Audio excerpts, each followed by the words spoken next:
maging D-A-N-G-A. Pinapaasa mo lang ako kasi alam mo na crush kita. Oo, na crush kita. Pambihira o nung dati pa. May patanong-tanong ka pa kung sino yung nasa Facebook status ko. Hoy! Tungkol yan sa'yo.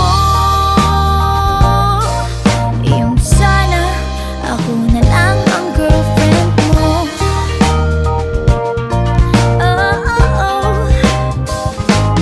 Parang gusto ko nang sabihin ang feelings ko na tinatago sa'yo. Para na akong pulis maka-stalker sa profile mo. Ano ba? Pero nang makita ko kahapon post mong may kasama